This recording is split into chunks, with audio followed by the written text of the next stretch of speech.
ძალიან მალე მოსკოვიდან გაჟღერდება განცხადება გეორგიევსკის ტრაქტატთან დაკავშირებით და ზოგადად გეორგიევსკის თემასთან დაკავშირებით. სწორედ ეს განცხადება გააკეთა რუსეთში მცხოვრებმა პოლიტიკოსმა, რომელსაც პარტიაც აქვს შექმნილი რუსეთში და რომელიც ამბობს, რომ ის უკვე დიდი ხანი არის, რაც მათ შორის თავად აქტიურად მუშაობს რუსეთში იმისთვის, რათა გეორგიევსკის ტრაქტატის მსგავსი ტიპის ხელშეკრულება და შეთანხმება ისევ გაფორმდეს საქართველოსა და რუსეთს შორის. მამუკა ფიფია ამბობს, რომ დროა ირაკლი კობახიძემ ყველაფერი თქვას და სიმართლე უთხრას ქართველ ხალხსო, ესეთი განცხადება გააკეთა მან და ეს ყველაფერი აჩენს მათ შორის ეჭვს, რომ შესაძლებელია ირაკლი კობახიძესაც ჰქონდეს ინფორმაცია რუსეთის მათ შორის გეგმებთან დაკავშირებით, თუმცა ჯერჯერობით ამის შესახებ პირდაპირ არ ამბობდეს. მამუკა ფიფია პირდაპირ ამბობს, რომ ის იზიარებს აბსოლუტურად და ეთანხმება ირაკლი კობახიძეს მის მიერ გაკეთებულ განცხადებებს გეორგიევსკის ტრაქტატთან დაკავშირებით და ამბობს, რომ სწორედ ამ ტრაქტატმა გადაარჩინა საქართველო. როგორც სოლიდარობა მშვიდობისთვის ლიდერი, მინდა ღიად განვაცხადო. ჩვენ მუშაობთ ამ მიმართულებით და ძალიან მალე მოსკოვიდან გაჟღერდება განცხადება გეორგიევსკთან დაკავშირებით. დღეს დადგა დრო ვიზრუნოთ ქვეყნის რეალურ გადარჩენაზე და ახალ გეორგიევსკი ორზე. ამჯერად თანასწორუფლებიან პირობებში. ვეთანხმები პრემიერ კობახიძეს, რომ 1793 წლის გეორგიევსკის ტრაქტატმა გადაარჩინა ჩვენი სახელმწიფოებრიობა და ქრისტიანობა, მაგრამ არ ვეთანხმები მას, თითქოს ეს ნაბიჯი ევროპისკენ სავალგზად გადაიდგა.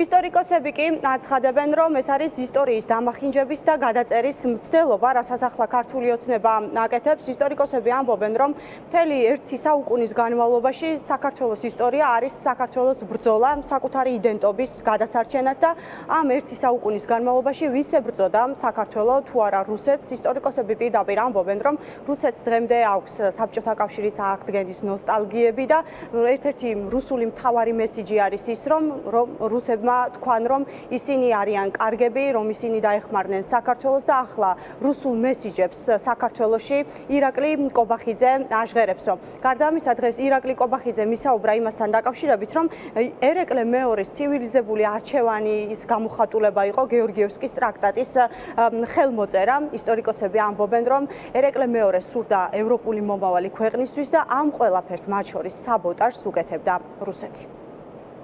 როდესაც საბჭოეთის აღდგენას და გაცოცხლებას ცდილობენ, ეს არის თავარი შეტყობინება საბჭოური რუსული პროპაგანდის, რომ ისტორიულად ჩვენ ვართ მართლები, ისტორიულად რუსეთმა თქვენ გადაგარჩინათ, თქვენ ხართ ვალში, თქვენ არაფერი არ შეგიძლიათ დამოუკიდებლად, გაქრებით უბრალოდ, თუ არა რუსიის სალდათის ხიშტი და ჩექმა, ხო? ამიტომ იყავით ჩუმად, იცეკვეთ, იმღერეთ, მოგვემსახურეთ და ამითი გადაიხადეთ ვალი, ჩვენ სისხლი დაუღარეთ თქვენთვის.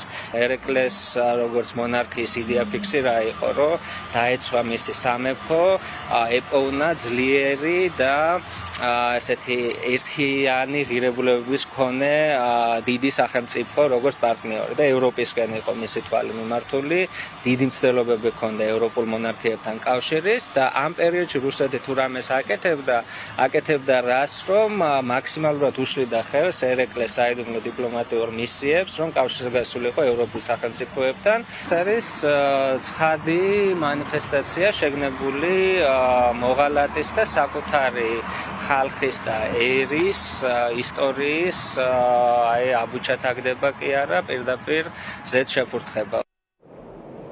თუ მამუკა ფიფიას დავუჯერებთ, რუსეთიდან მალე გაჟღერდება განცხადებები გეორგიევსკთან დაკავშირებით, პოლიტიკური ურთიერთობების აღდგენასთან დაკავშირებით და გეორგიევსკი ორის თემის საკითხზე და თუ კი ეს ყველაფერი მართლაც სიმართლე არის, მაშინ გაეცემა ამ ყველაფრით პასუხი კითხვას, რატომ გაააქტიურა ირაკლი კობახიძემ ბოლო პერიოდში საუბარი გეორგიევსკის ტრაქტატთან დაკავშირებით, რაც ოპოზიციას უჩენს ეჭვს იმასთან დაკავშირებით, რომ ქართული ოცნება რუსეთთან მსგავსი ტიპის დოკუმენტის და ხელშეკრულების გაფორმებას აპირებს.